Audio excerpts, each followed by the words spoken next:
Igbo ndị ọma ndị anyị ji eme ọnụ, anụ a na-agba ebe a na-atụrụ nwa ha nri, ndị ejiri ịgba mbọ wee mara n'ụwa. Asị m unu daalụkwanụ. Nke a bụkwa oge nke ilu Igbo. Nwanne unu nwoke Nwafọ Nnaọma Isaac Osu na-ewetara ya unu. Ilu m gaje ịkọwa kịta bụ nke na-asị na agwa na-aka mma ka eke tụọ ya. Ilu a nwere nkọwa karịrị otu ụzọ. M ga-akọwa nke mbụ, mkpọrọ ya mma. Kọwa nke ọzọ, mkpọrọ ya njọ.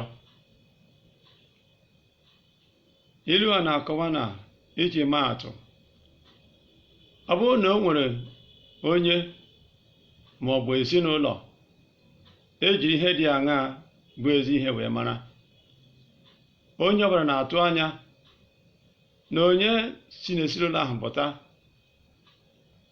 bụ nwa amụrụ amụ maọbụ nwoke maọbụ nwaanyị, a na-atụ anya na ejirimara ahụ bụ ezi ihe dị n'ezinụlọ ahụ ka a ga-ahụ na ndụ onye a mụrụ wee too n'ezinụlọ ahụ. Ele anya ihe dịka ikwu eziokwu, ọ bụrụ na ọ bụ ya ka eji mara ezinụlọ ahụ, a na-atụ anya na nwa ọbụla topụta n'ezinụlọ ahụ kwesịrị ịbụ onye a ga-eji eziokwu wee mara, na ihe ndị ọzọkwa dị iche iche. Mana ọ bụrụ na onye a mụrụ n'ezinụlọ ahụ wee too, ọ bụrụ na ọ bụ onye eji isi asị wee mara, a ga-asị na o mechuola ezinụlọ ahụ iru. Ọ bụghị isi ihe a tụrụ anya n'aka ya ka ọ mepụtara dịka mkpụrụ. Ọ bụghị ezi ihe ka ọ bụ. Abịakwa na nke ọzọ, eleghị anya o nwere iwu dị n'obodo, o wee bụrụ na onye si n'ezinụlọ dị aṅaa pụta dara iwu obodo ahụ, mmadụ niile ga-asị tigbuo ya, zọgbuo ya, n'ihi na onwe onye na-ekwuru ya ọnụ. Ọ bụ na ọ bụ onye si n'ezinụlọ eji ụbịam wee mara. O rukwa na otu iwu ahụ kwa maọbụ nke yiri ya, onye ọzọkwa si n'ezinụlọ ọzọ dị iche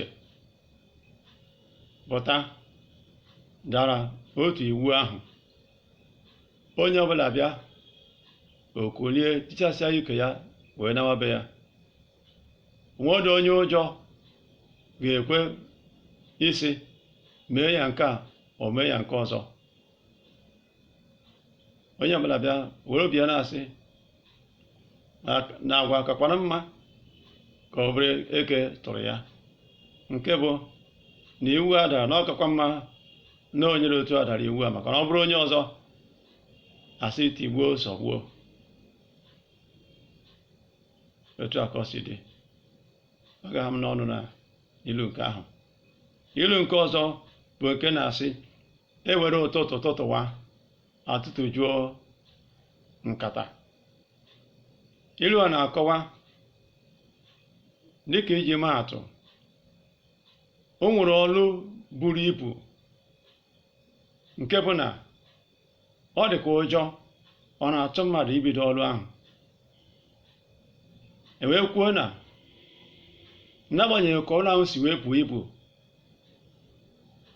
ọ bụrụ na agbawa ụzọ bido ya, tupu ị mara ihe na-eme, aga m iko. Ilezie anya, o nwere ihe alụpụtara bụ ihe iju anya nye ma onye na-alụ ya ma ndị na-ahụ ya. Ya ka eji si na ibido gboo tụtụwa atụtụ juo nkata. Ilu yiwere ya bụ ilu a na-asị na ntanta mmiri na-eju osimiri. N'olu oyibo, drops of water make a mighty ocean. Nke bụ na ihe dị mkpa ka ebido ya ebido. Ọ bụrụ na ebido ya ebido, ọ ga-abụ ihe obi ụtọ na mgbe na-adịghị anya na ị ga-ahụ mkpụrụ ị ga-amịpụta n'ọlụ ahụ. Ilu a bụ ilu na-agba mmadụ ume. Ndị oyibo ha sị encouragement. Echela ka ego juo akpa tupu ibido ihe ụfọdụ, ihe dịka ọlụ maọbụ investment. Bido ntakịrị tupu ị mara ihe na-eme ịgamigo. Ọ ga-aha m n'ọnụ otu a mgbe na-ege ntị. Ọ bụ na mbịa ụbọchị ọzọ n'ihi oge, m ga-akọwa ilu ọzọ. Cheta, enyere m aka n'ebe a na-egosi na emume a masịrị gị, kesakwara ya ndị ọzọ. Daalụ.